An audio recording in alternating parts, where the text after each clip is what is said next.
This is A.T., and this here is Robert Nisbet, formerly a professor of sociology at the University of California, Berkeley.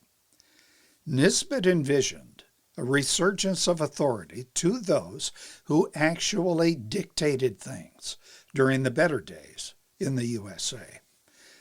Authority to people we know, in families, entrepreneurs and professionals, people in neighborhoods that we see, people that we work with. Nisbet understood that authority and influences over Americans, be they from the distant leviathan state or corporations or online influencers or talking heads on TV, I could go on. Well, it's resulted in a form of centralization that leads to what the philosopher Lamennais described as apoplexy at the center and anemia at the extremities being where we live. Nisbet emphasized the need for decentralization, not, as he put it, merely in government alone, although there preeminently, but in all large institutions. Policing and crime problems should be considered in the context of what Nisbet wrote. Today, thanks to restrictions imposed by a centralized and profit-seeking legal profession and a weakening of once strong proscriptions against local behavior that's bad, and other factors coming from the top down. Thanks to all these, we no longer tolerate scenarios such as the one I'm going to give you. Now note, E.T. is drawing from such luminaries as Edward Banfield and others who've written on urban history. Now imagine the following.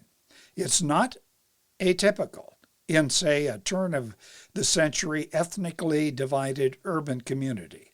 Now this one here is Irish. We have Officer Thomas O'Reilly, who, by the way, lives in the area where he walks a beat. O'Reilly is visiting old Mrs. McGillicuddy, a widow. He sits down and immediately digs into a freshly baked apple pie. Now, he's familiar with Mrs. McGillicuddy's cooking, as he's familiar with just about everybody in the neighborhood. He and she banter about this and that in the neighborhood. And notice there's no stone-faced, distant Joe Friday with his just the facts, ma'am talk. O'Reilly can tell that Mrs. McGillicuddy is troubled. He asks her about it. She explains how her son Sean has been a problem. He's hanging out with a bad crowd. She begins to cry. O'Reilly hands her a handkerchief. He explains, well, he's familiar with Sean's activities. And in fact, that's why he's here. Her face immediately brightens. Oh, I've spoken to Father Corrigan, you know. O'Reilly says that he knows, and he'll see the priest later this evening. And he gives the old woman a hug and tells her not to worry, and he leaves. A half hour later, Officer O'Reilly and Father Corrigan walk up to an unruly group of boys sitting outside the local pool hall. They're smoking, passing around what is obviously a bottle hidden in a paper sack. They smirk as the cop and the priest approach. O'Reilly tells the boys to get rid of the bottle, then get lost. All except you, Sean.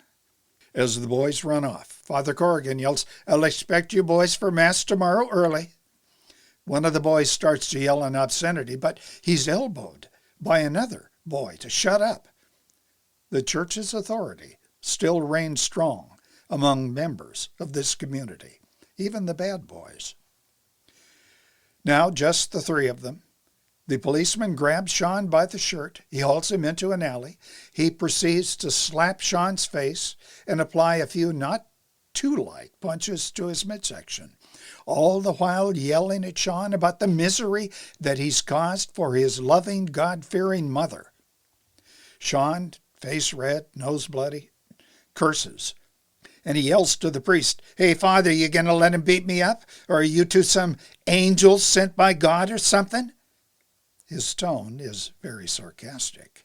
Father Corrigan, in a union of church and state, currently forbidden within our leviathan state, gently displaces the policeman's grip on Sean, and he proceeds to, with one arm, lift the boy so high his feet are off the ground. He's to the priest's own height. He stares into his eyes with such intensity that, for the rest of Sean's life, he's convinced that angels might very well exist.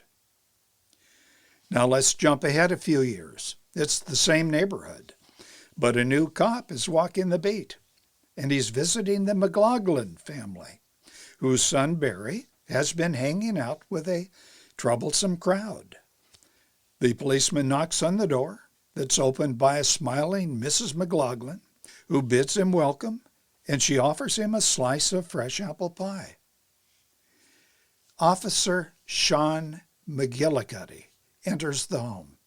He sits, he eats the pie, he listens to the parents' story. And that evening, he has a chat with Barry. A few things about that story. Point one, it was fiction from E.T.'s imagination, but it was not atypical. Variations of that story are documented or handed down anecdotally, generation to generation. And point two, under current legal standards, probably 100 laws were broken in the incident that I drew up for you. But far more important, a good citizen, in fact, citizens, were actually helped.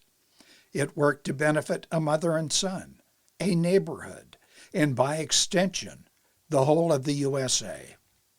Martin Lomancy was an old-school ward politician. I think it was Boston. He put it this way, and I'm quoting Lomancy: "There's got to be in every ward somebody that any bloke can come up to, no matter what he's done, and get help. Help, you understand. None of your law and justice, but help." What do you think? Let E.T. know in the comment section below. Tap that bell icon and you'll be notified when E.T. puts up a new video. Tap the thumbs up icon. I'd appreciate it.